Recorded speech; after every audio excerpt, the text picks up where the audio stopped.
Living between Wednesdays, just trying to get by to the next fix. Living between Wednesdays, prefer the comics over the Netflix. Living between. One thing I did want to ask about Gehenna with is some of the characters later on. Let's see if I can quickly find them.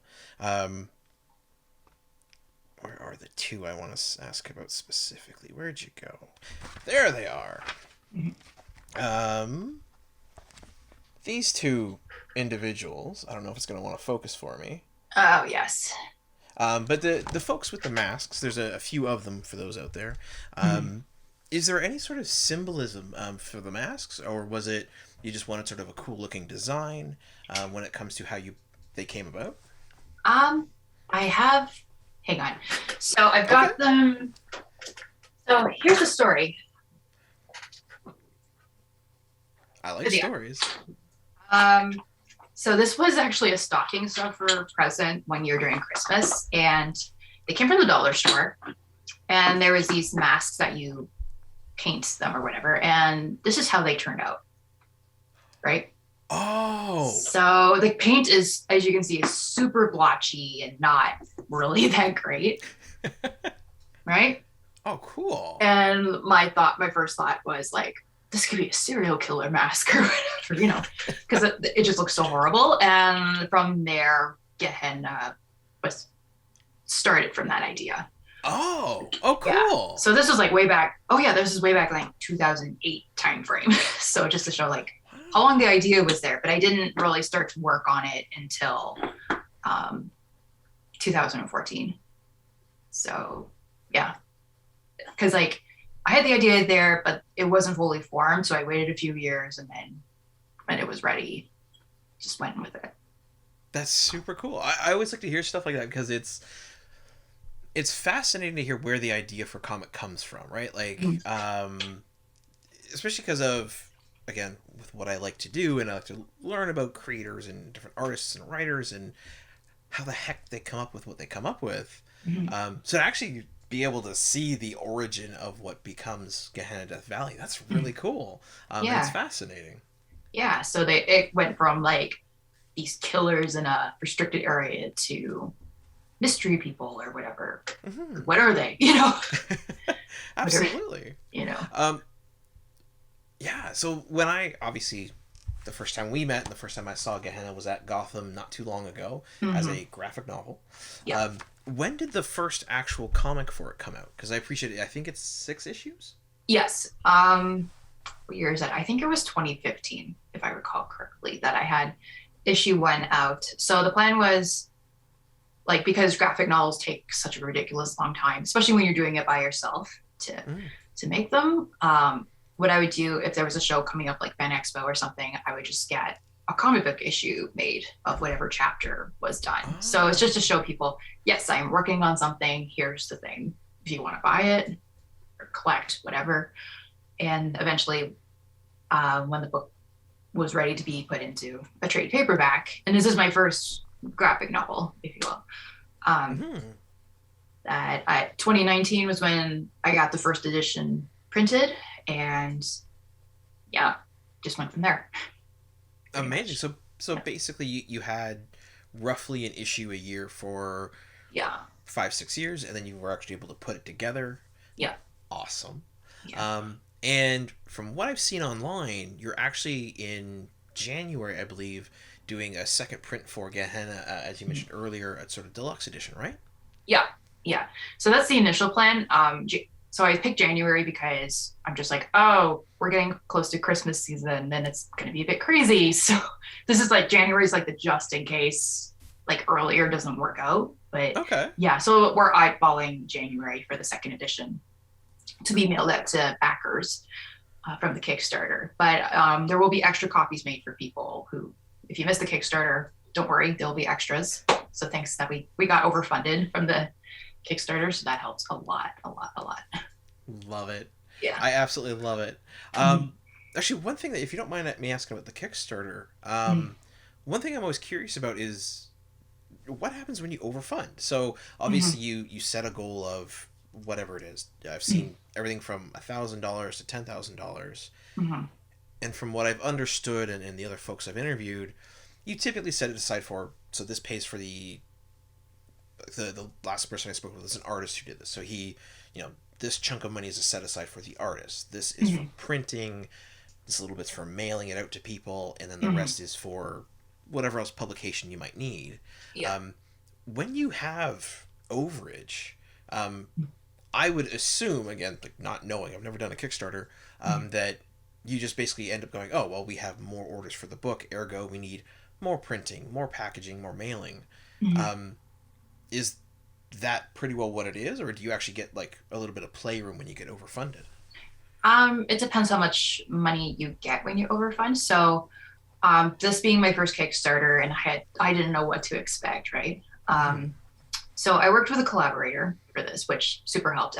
Sam Noir, who has tons of experience with Kickstarters, and I knew there was no way I could do this by myself. So, and another friend of mine, Matt Ingram, who's really good with enamel pins, and he had really successful Kickstarter campaigns for his pins, was like, Becca, you should run a Kickstarter, blah, blah, blah. And he was giving me tips and advice with stuff that worked for him. So I'm like, okay. And the advice that he gave me was start small.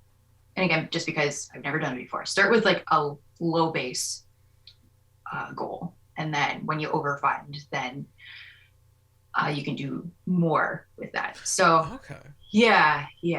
So it was a strategy that worked. So. Okay, so maybe in your case for Gehenna, did you start with like, let's do a low production run of X number of books for, I don't know, what was your goal originally set? So my goal was for $5,000, and I was super terrified, and I'm thinking this is way too much money. I wanted to go lower, but like Sam and Matt were like, no, keep it that way. I'm like, but I want this as low as possible, because again, it's like it's super unknown, right? It turned out to be fine. Like within about 48 hours, it was just a little bit after 48 hours, we were fully funded, right? So then after that, it was great after that. And so afterward, I learned about stretch goals. So it's like you hit this amount of money, then you can create stretch goals, but make it. What Sam recommended was make your stretch goals affordable. So it'd be like tiny book upgrades. Yeah. So we had 5.5K, then there'd be like an upgraded cover stock or, whatever, or our book plates, or, just something, again, affordable, simple. Yeah. Yeah. Just, it's a little bit of extra polish on top of the book itself. Yeah. But then also that little bit of extra funding helps, like I was able to order more books than I initially planned, which is fantastic. So yeah. That's probably how I ended up picking mine up. Yeah. Amazing. Well, congratulations. That is so good to hear. One, you got your funding that quick, and then you were overfunded. That's awesome. Thank you. And thank you to everyone who pledged. You helped out so much. And I can't wait to send the books out to you. So yeah. Beauty. I am sure they're very excited for it. Now, Gehenna has won an award. You mentioned it earlier, the Jean Day Award.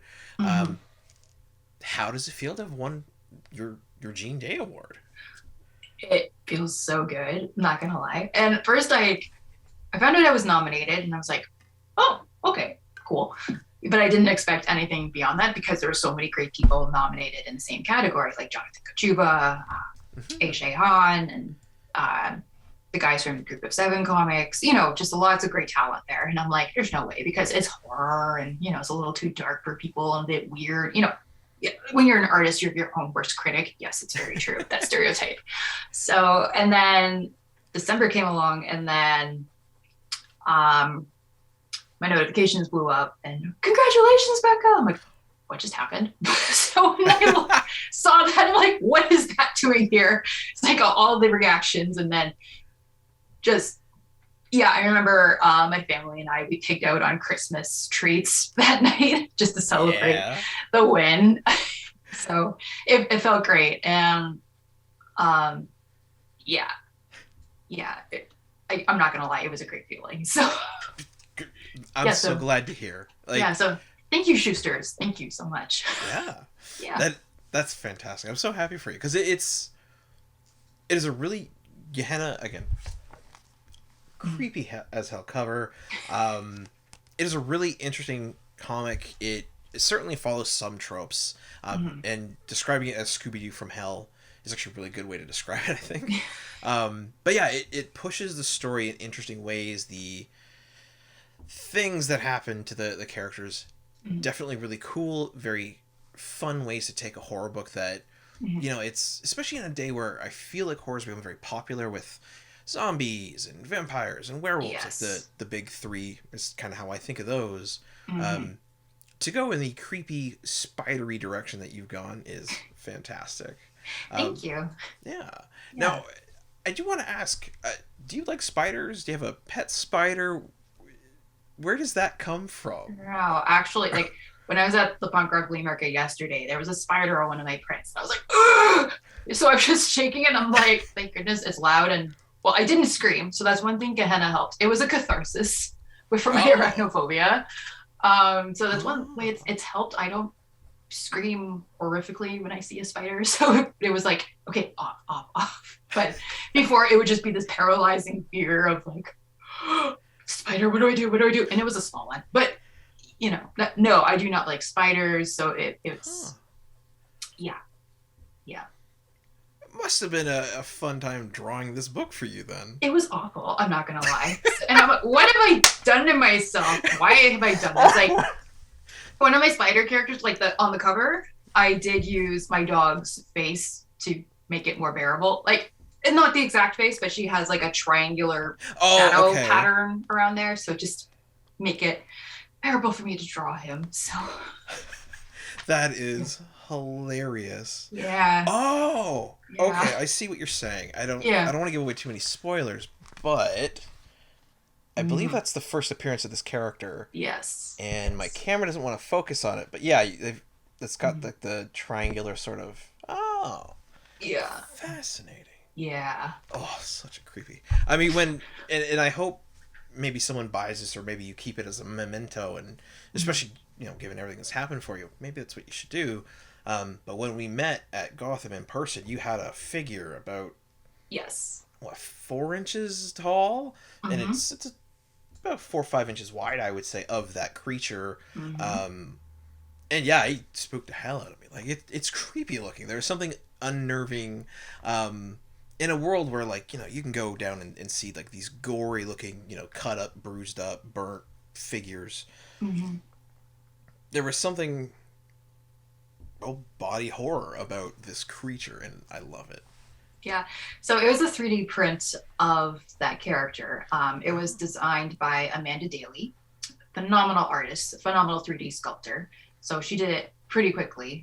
So that was one of the add-ons from the Kickstarter. So you could get the spider creature sculpture or figurine. I kept calling it a figurine. People call it a sculpture, whatever. But I love action figures and stuff like that. I don't have a large collection of them, but I just thought that'd be cool, you know, because what I love when I go to a comic book shop like Gotham, for example, and they have that huge display of figures in that. Like I've always wanted that for the characters from my books, and you know, and I would love to get more made for my characters, but we started with him, the spider creature, and it was such a fascinating process, and I couldn't believe like how much detail came out of the 3D print. So Martin Slam Duncan has a 3D printer, and he printed that figure you saw, and he also painted it and did the bottom piece with the pieces of cork and also the little baby skulls that were on there. Like, it was so cool. And yeah, someone did buy that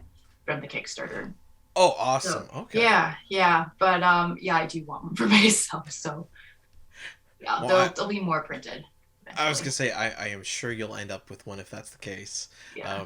Because it's a cool figure, and I'll see if I can pull an image, or maybe if you have a picture, you can send it to me so I can show people what we're talking about. Because it's cool. I still have it here. I haven't mailed it out yet, just because I don't have all the books ready yet. I'll be right back. Sure. Yeah. Okay. Here we go.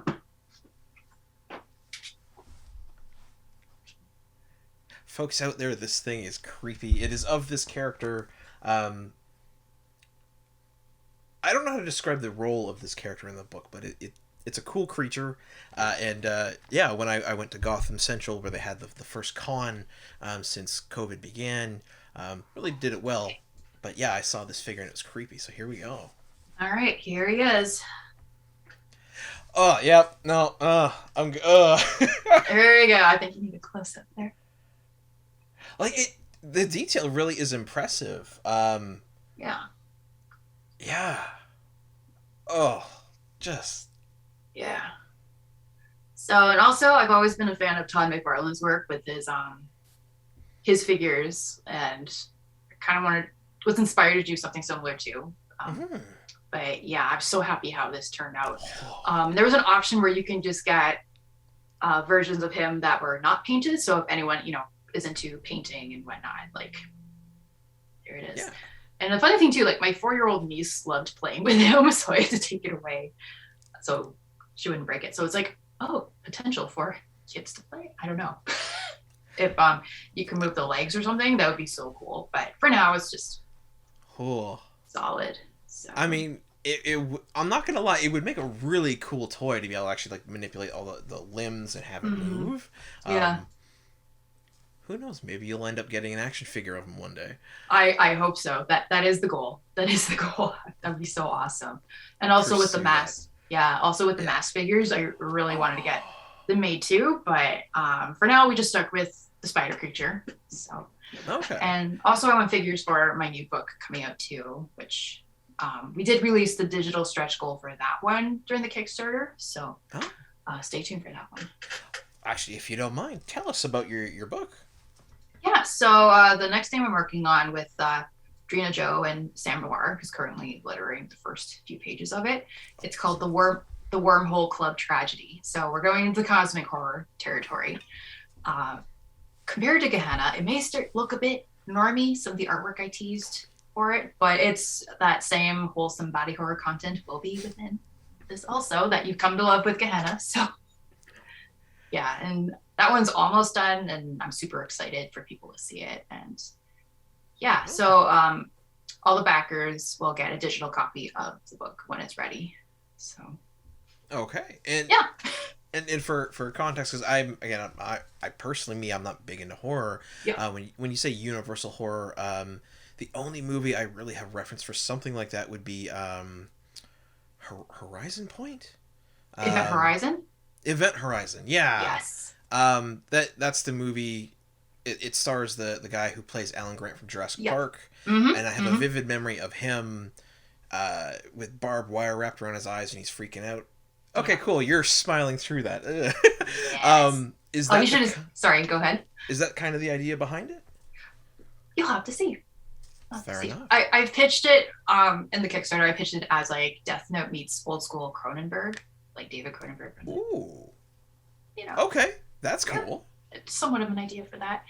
But yeah, Event Horizon. I was thinking I need to see that movie again. It's because it's been a while. But you should see the image that they had to cut out to keep the R rating.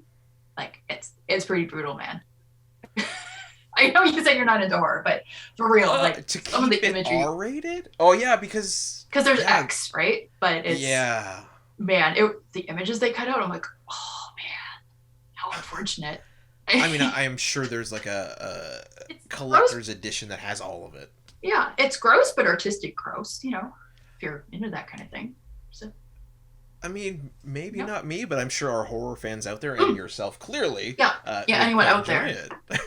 Before I look it up, Google it. Like I'm telling you, it's awesome.